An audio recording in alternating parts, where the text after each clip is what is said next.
this episode of Ac3TV, we're in the offices of Customer Service Benchmarking Australia to talk to their Managing Director, Paul van Veenendaal, to explore the world of Net Promoter Scores.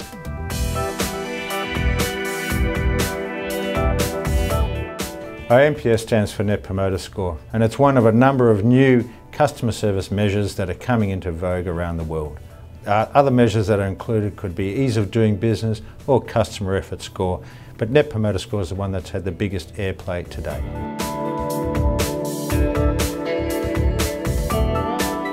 So NPS is based on a couple of simple questions. I suppose the most important question is, how likely are you to recommend this company's products or services to a friend or colleague? From 0 to 10. If you're 0 to 6, if you give it a rating of 0 to 6, you're a detractor of that business. If you give it a 9 or 10, you're a promoter of that business. The second question is, and this is a really important one, is you ask someone, why do you say that? And they may say, oh, the bill was hard to understand. Or they may say, that person wasn't really listening to me on the telephone. And I got to tell you, that information, those comments from those customers are absolute pure gold for when you want to improve your business.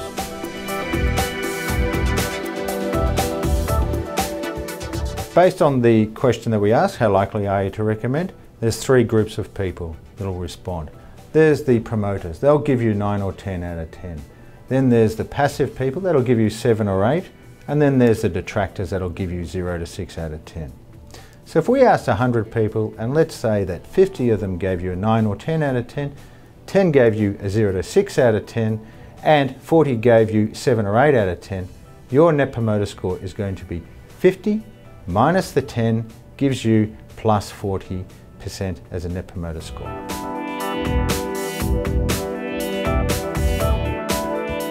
Well, first of all, it's just a really simple question, and people can understand it. From the CEO right down to anyone in an organisation, they can understand the question and what it means.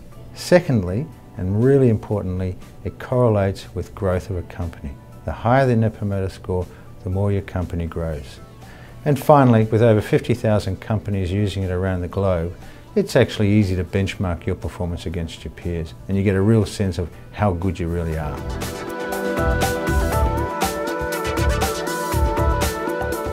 Basically, through very simple surveys. You can do the surveys through telephone, you can do them through emails, you can do them through SMS, or you can do them through IVR. I'm seeing a lot of growth in IVR capture of NPS scores.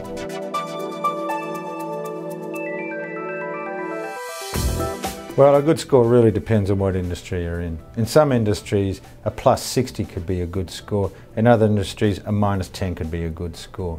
But if we look at banking, for example, a recent survey showed that for the 9 major banks in Australia, they range from a minus 35 Net Promoter Score to a plus 30. So a good score is anything that's positive. And the best, well, at plus 30 was the Bendigo Bank.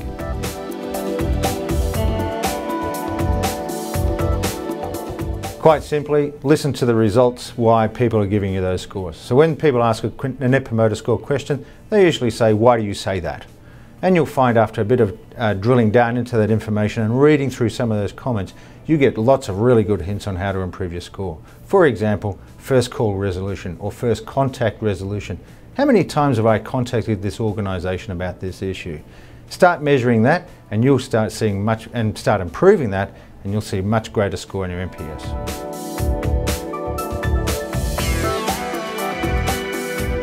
Well, while NPS is a great score, it's not the be-all and end-all. It's not the silver bullet. And when you're doing any market research and customer service, it's part of a suite of products you've got to look at. So what are the pitfalls? People jumping in and not understanding the question and getting the question right.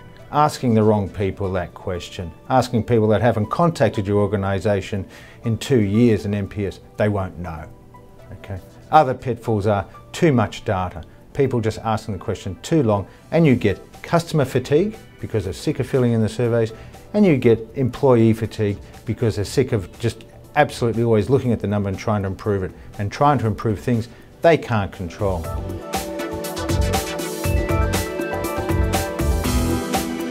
There's lots of information around, and if you Google it, you'll come up with hundreds of thousands of hits. If you want to find out about NPS and how it relates to Australian industries and how you compete against in your market, have a look at our website. There's a white paper there. It'll give you a bit of an overview of what you can do. And if you're interested in going on the journey of customer service improvement to get better bottom line for your business, come and have a chat to us at CSBA.